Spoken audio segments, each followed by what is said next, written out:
When picking out new countertops, most people opt for some kind of a stone, and traditionally that has meant granite or marble.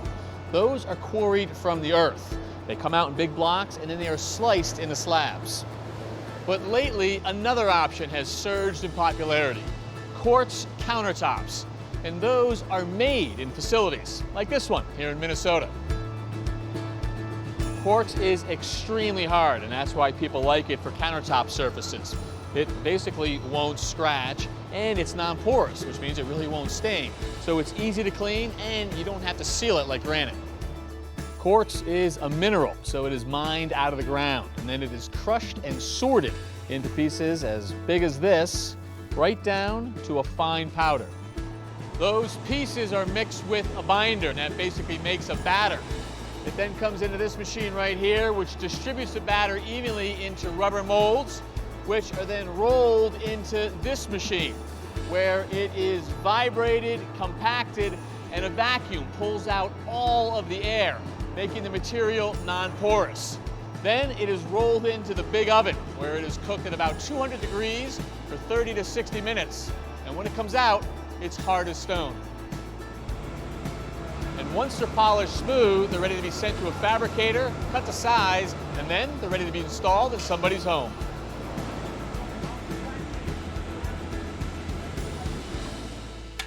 Hi, Kevin.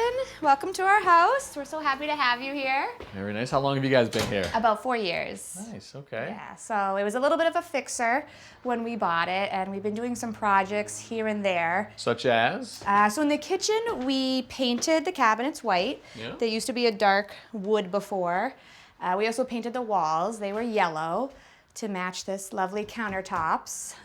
You're not enamored with your countertops, are you? No, we are not, no. So we were thinking of putting something in a little bit more durable, that looks a little more modern, updated. Right. We were thinking quartz. Probably a good choice. Hard working material, definitely updated from what you got. I mean, this is typical back in the day that you see a lot of this laminate countertop with the embedded backsplash, but it has probably served its purpose. So we can definitely upgrade that. And we've got a friend who fabricates countertops. Oh, great. So he's going to be able to help out. Although we could help him out if we were to take these out before he got here. So you up for doing some work? I am. All right, well, let's clean them off and get going. Okay. All right, so we've got to get this sink out of the way. So I'm going to give you that wrench. Once you get underneath there, we've turned the hot and cold water off. And now you just have to break the connection there from those risers. So there's a little, see that nut? Yep, there you go. Just like that? Yep, just a threaded connection. Just lefty-loosey. Okay. Nice. All right, now the drain pipe, if you use a rag, you can probably loosen that by hand. That nut, yep, right there. All right, just finish that off. There it goes. All right. All right, we should be able to pretty easily. Oh, look at that. Pretty good. You gonna miss this? I don't think so, no. All right, we will get rid of this. Thank you. Okay, so when I was underneath there were a bunch of places to clip the countertop to your cabinets, but none of them had screws, believe it or not. Hence this. But I think that's gonna work in our favor. We might be able to just pull it out. Grab over there. Okay. Look at that. There you go. There it is. That came off pretty easily. Here we go. Down like this. Good. Okay. Here, why don't you take this end, lighter end over there.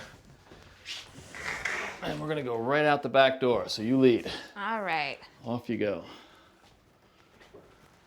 Jenny, say hello to Danny Puccio. He has helped us out a lot. Hi, Jenny. Nice to meet Nice you. to meet you. One Thank of the you best for coming. in the biz. Thank you. She helped with the countertop removal, so we're in good shape here, Danny. Excellent. And your guys are doing what for us? Well, what they're doing is they're taking these wooden Luan strips, and they're going to actually make a form of the counter. At that point, we'll measure it all out, write it down on this graph paper, so that we ensure that all our measurements are correct. Hot glue with the individual pieces? Yes. They're going to scribe the walls. This way, we can take that form and later on cut it.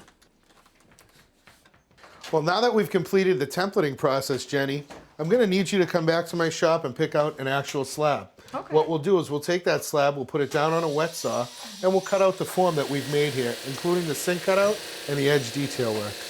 All right, that sounds good.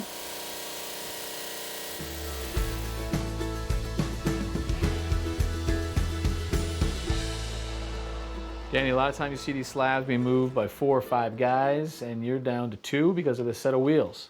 Yeah, as you can see, along with the wheels, we also have these clamps on the ends. These 3 things really take the burden off the guys' backs when they're transporting the material. It narrows it down from a 3 or 4 person job. Now 2 people could comfortably use these tools to get a stone into a house. And the wheels are clamped right to the stone, so they can just lift it up over a threshold or up a stair or 2, and they're right back on the wheels. Exactly.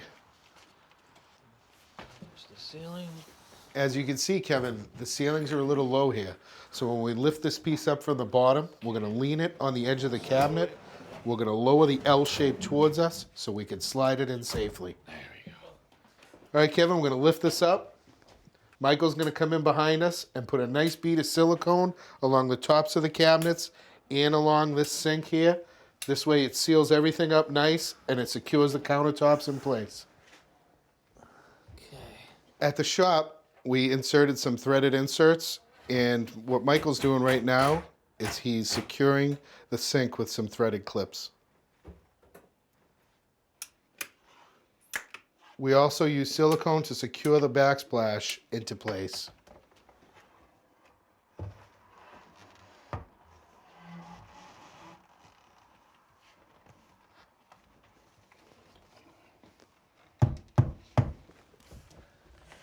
Well, Jenny, your new countertops are in. What do you think? I love them. They look so great. Boy, they really do. I Yeah. think you nailed the color too, right? Thank you. Yeah, it's a big improvement on the yellow ones. Yeah, well, that was easy. Yeah, But this is a good color. You want to wait 24 hours before you put anything on them. We really want that silicone that we put in to really set up. Okay. A couple other things too. This outlet's not in a great spot, but that's an easy fix for an electrician to move that.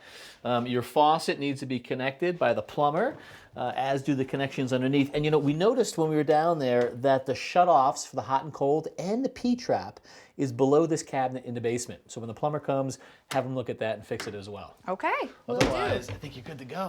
Yes, thank you again. Thank you both. It looks amazing in here. I can't wait for the kids to come home and see this for the first It's gonna be time. awesome. Danny, thank you to you and your guys for all the help. You're very welcome.